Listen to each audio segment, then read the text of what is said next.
Start करते हैं, हम नेक्स्ट लेक्चर में देखते हैं कि हम क्या पढ़ने वाले हैं।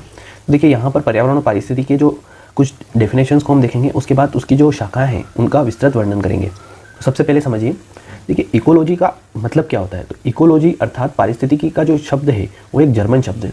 और क्या इसका सबसे पहला यूज़ जो है वो किसने किया था, तो 1866 में जर्मन के जीव वैज्ञानिक अर्नेस्ट हैकल द्वारा इसका प्रयोग किया गया था।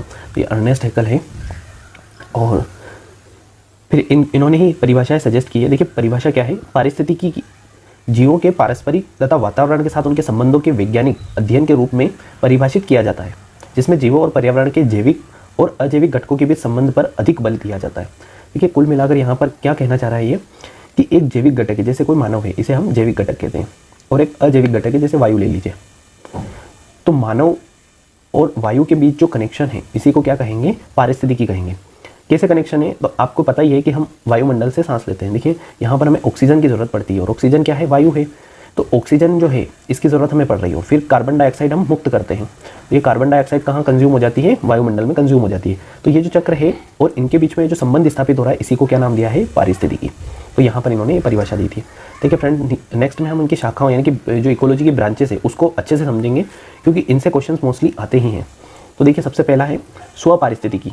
देखिए स्वपारिस्थितिकी मतलब क्या होता है, कि जहाँ पर जीव स्पेसीज जो होती हैं वो समूह में रहकर वहीं पर रहती हैं, उसे स्वपारिस्थितिकी कहते हैं। जैसे किसी विशेष जीव अथवा एक स्पेसीज के सभी जीवों के सामूहिक जीवन पर पर्यावरण का प्रभाव जो होता है उसके अध्ययन को क्या कहा जाता है, स्वपारिस्थितिकी कहा जाता है। देखिए जैसे यहाँ पर जंगल है, तो जंगल में ये बारिश होने लगी, तो बारिश के बाद ये जंगल अपने आप हरा हो जाता है, तो ये अपने आप इस पर प्रभाव पड़ रहा है। ठीक है, तो इसे स्वपारिस्थितिकी कहते हैं। नेक्स्ट है समपारिस्थितिकी। ठीक है, समपारिस्थितिकी में हम थोड़ा डिटेल में समझेंगे। दो तरह की इसकी शाखाएं होती है, दो तरह की चीज़ों को हमें समझना है। पहला है जब जीव के विभिन्न समूह अथवा पर्यावरण के साथ संबंधों का अध्ययन किया जाता है तो उसे समपारिस्थितिकी कहा जाता है। ठीक है, अब यहाँ पर हम क्या कर रहे हैं, जीवों या फिर उनके समूह का, मतलब एक जीव नहीं बात कर रहे हैं, यहाँ पर मानव की बात नहीं हो रही है, बल्कि पूरे मानवों की, मतलब पूरे इंसानों की बात हो रही है। या फिर आप मछली लेते हैं तो पूरी मछलियों की बात, कोई भी एक जीव नहीं, मतलब उनके समूह की बात जहाँ होती है उसे क्या कहा जाता है, समपारिस्थितिकी कहा जाता है। देखिए सबसे पहले हम समझते हैं जलीय पारिस्थितिकी। तो जलीय पारिस्थितिकी के अंतर्गत जलीय जीवन के विभिन्न समुदायों का संबंध, अंतः संबंध, उनका पर्यावरण के संबंधों के साथ अध्ययन किया जाता है। देखिए पर्यावरण के साथ संबंधों का अध्ययन क्या है, कि अगर मछली को आप पानी से बाहर निकालेंगे तो तुरंत मर जाएगी। क्यों, क्योंकि मछली कहाँ रहती है, पानी के अंदर। लेकिन यहाँ पर क्या कनेक्शन होता है, कि पर्यावरण से तो कनेक्शन है ही, साथ में इनके जो जीवों का अध्ययन है। जैसे मछली है, यहाँ पर एक मेंढक है, फिर मेंढक मछली है, फिर कुछ बड़ी मछली है, फिर उससे बड़ी मछली है, फिर शार्क है। तो इस टाइप का कनेक्शन होता है कि जैसे छोटी मछली को छोटे कीड़े को मछली ने खाया, और मछली को किसने खा लिया, बड़ी मछली ने खा लिया, और उस बड़ी मछली को शार्क ने खा लिया। ठीक है, तो ये जो कनेक्शन है, ये संबंध है, इसे क्या कहा गया है, जलीय पारिस्थितिकी कहा गया है। फिर नेक्स्ट हम बात करें स्थलीय पारिस्थितिकी। तो इसके अंतर्गत स्थलीय जीवों के अंतर संबंध और उनके वातावरण का अध्ययन किया जाता है। देखिए स्थलीय संबंध, जैसे आप लोग समझिएगा यहाँ पर, कि अगर एक घास है तो उस घास को किसने खाया, टिड्डे ने खाया, और टिड्डे को किसने खा लिया, चूहे ने, और चूहे को किसने खाया, सांप ने, और सांप को किसने खा लिया, बाज ने। ठीक है, लेकिन ये जो पौधा है, ये अपना भोजन कहाँ से बना रहा है, सूर्य प्रकाश से। तो देखिए ये चक्र जो है चलता रहता है वापस। तो यहाँ पर क्या समझना है हमें, एक तो इनके बीच का जो संबंध है वो भी हमें पढ़ना है, और जो वातावरण, जैसे सूरज के बिना ये पौधा नहीं बनेगा, अगर ये पौधा नहीं बना तो ये इन जीवों का कोई अस्तित्व नहीं रहेगा। तो वातावरण का भी अध्ययन हमें इसमें करना है। तो इसे क्या कहा गया है, स्थलीय पारिस्थितिकी।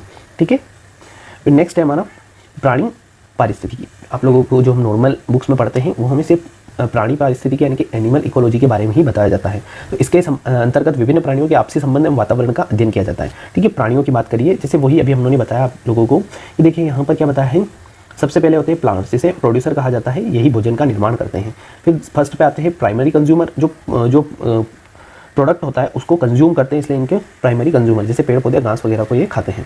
फिर इनके बाद सेकेंडरी कंज्यूमर आते हैं, तो ये क्या करते हैं, जो प्राइमरी कंज्यूमर होते हैं उनको खाते हैं। ठीक है, और जो थर्ड, फिर लास्ट में हम लेते हैं थर्ड कंज्यूमर, तो ये जो थर्ड कंज्यूमर होते हैं ये इन दोनों को ही खाते हैं।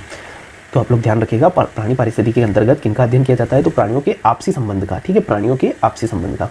फिर पादप पारिस्थितिकी, प्लांट इकोलॉजी, तो प्लांट इकोलॉजी के अंदर भी यही संबंध है, मतलब जो जैसे यहाँ पर प्राणी वर्ड यूज़ हुआ है, तो यहाँ पर क्या वर्ड यूज़ होगा, प्लांट्स के बीच में जो रिलेशन है उन्हीं को क्या कहा जाता है, पादप पारिस्थितिकी। ठीक है, देखिए यहाँ पर थोड़ा एग्जाम्पल समझिए।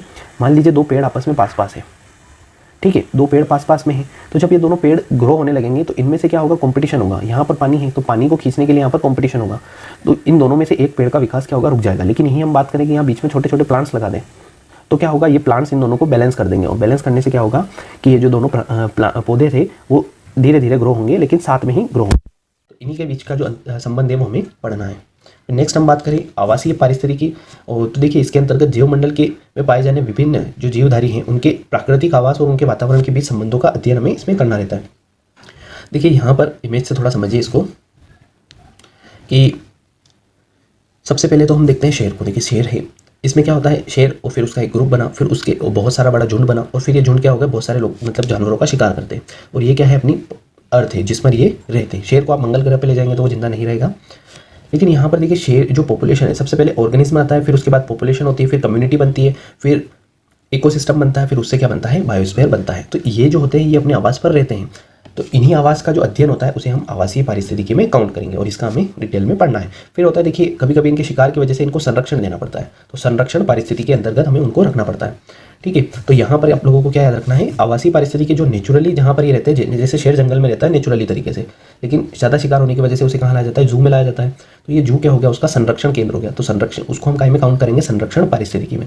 तो प्राकृतिक संसाधनों के उचित प्रबंधन एवं प्रयोग पर्यावरण दृष्टि से संरक्षण के लिए महत्वपूर्ण अध्ययन इसमें किया जाता है। देखिए यहाँ पर जू हो गए, राष्ट्रीय उद्यान हो गए, इन सभी को हम इसी के अंतर्गत पढ़ते हैं।